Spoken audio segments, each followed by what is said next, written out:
Make a couple of contributions in this wide-ranging debate. The first of those is to talk in a bit more depth about the tariff changes that are obviously been brought into force here, and perhaps later in another call to talk about some of the issues around services. But I think it is important to acknowledge again the quality of this agreement. This is a high-quality free trade agreement. We see a lot of free trade agreements coming before this House, and this one does make advances on previous agreements.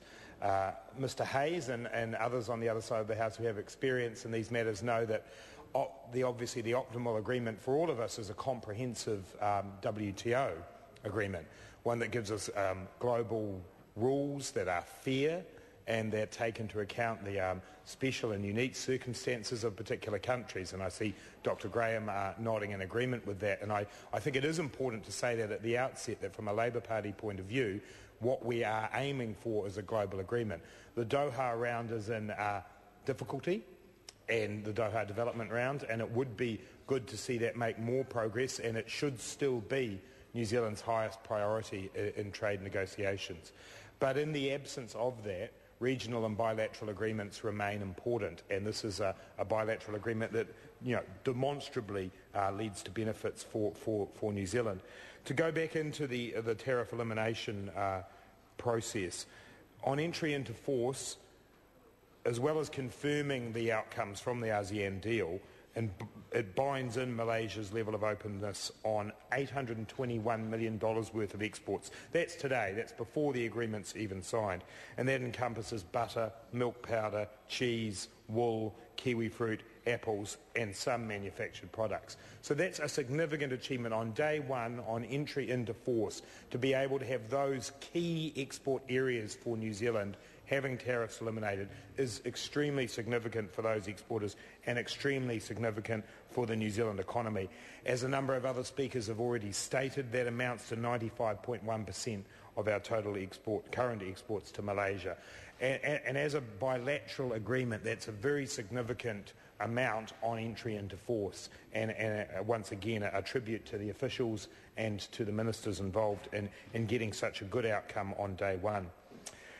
In the 2011-12 period, tariffs will be removed on $27.9 million of current exports. This moves us into the area of electrical parts, fiberboard, chocolate and some other manufactured products. And this is a further 3.2% of our exports to Malaysia that will be covered, meaning that by the end of 2012, 98.3% of our total current exports will be duty-free. So another step forward in the next 2 years.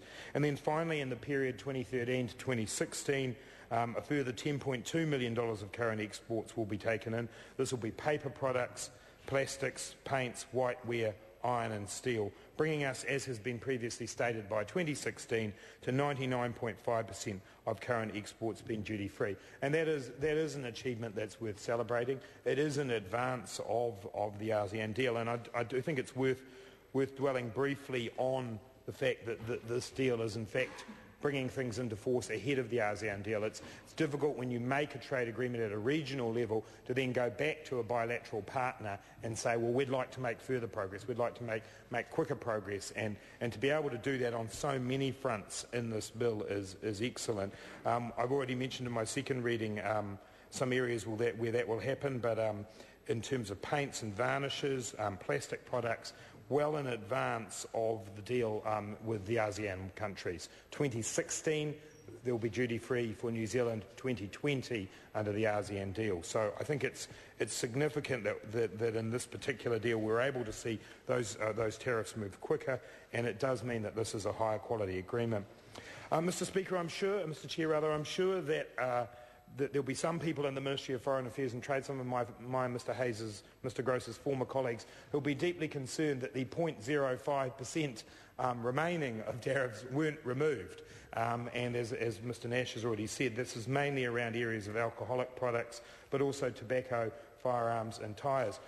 I want to say, and this is certainly a personal view, but I want to say that I think we need to respect the fact that there will be countries that we negotiate with who have reasons for why they do not want to go there. And this is one of perhaps the nuances of free trade that Mr Chair. Call Grant Robertson. One of the nuances of free trade that I think is important to highlight, which is that being an absolutist in free trade doesn't take into account the experiences and the different cultures of other countries, and we do need to respect that when we're signing these agreements. We need to negotiate hard, and we need to ensure that we get the best possible benefit for our exporters. But we also need to remember the overall context of the relationships that we have with these countries. And obviously alcoholic products is the obvious one where we can highlight and say, well, that's got to do with religious practices, and we should be prepared to be somewhat flexible on that. Because I certainly come from a school of thought that says that New Zealand's free trade policy for a long period of time, while delivering considerable benefit to New Zealand, was a little bit like playing a lay-down misère hand in a game of 500. We sort of said, here we are, the rest of the world, we're prepared to give you absolutely everything we've got, and hopefully you'll give us a little bit back. And I think that approach to free trade didn't work as well for us as it could have, and perhaps has left us with fewer cards to play when we were in later trade agreements. But as I say, having said that, this is still a high quality agreement, but it does give us some pause to reflect that from time to time we need to be flexible, we don't need to be absolutist, and we do have the ability to take into account the circumstances of other countries.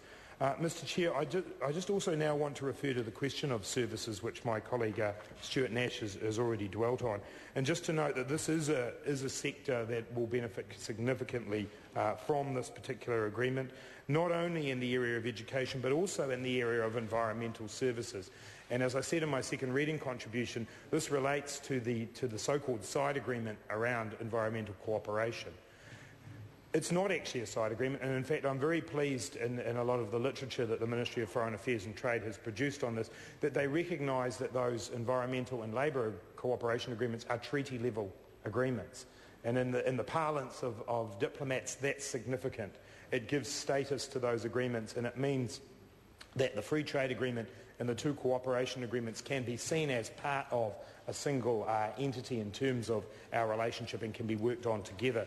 And so in the services area, this is where it comes together, because environmental services, things like wastewater management, air quality management, noise abatement services, nature and landscape protection, these are areas where New Zealand has expertise, where there's a lot that we can take to other countries and indeed get in return as well. And so I think that in the services sector there is the chance for the leverage off the environmental cooperation agreement so that we can maximise that benefit to all New Zealanders. Obviously in the area of education that's been discussed at some length, but export education is a vitally important part of what we're doing. We have a good history with Malaysia in this area, and I know that the university that I attended, Otago University, had a significant number of Malaysian students come over the years, including people who've risen to the heights of being ministers, and obviously that has a flow-on and a beneficial effect for New Zealand as we go ahead in that area. So services, as I said earlier, is not an area that we often highlight because it's easier to be able to say here are the goods, here are the actual products that we're exporting, but this is an agreement that delivers a number of important opportunities for New Zealand exporters. Another area which perhaps hasn't been talked about too much today either in services is in the area of information and computer technology services, ICT services. And here in Wellington we've got a number of newer start-up software companies who I know have been developing their markets in Asia, and in Malaysia there's a huge opportunity there as well. This is, as Mr Nash said, an example of where we're exporting some of the fantastic ideas that New Zealanders are coming up with. But we need to be continuing to generate those ideas and support the people who generate those ideas. Services sector is vital to New Zealand because it builds off that comparative advantage we have of a strong schooling system and a tradition of innovation.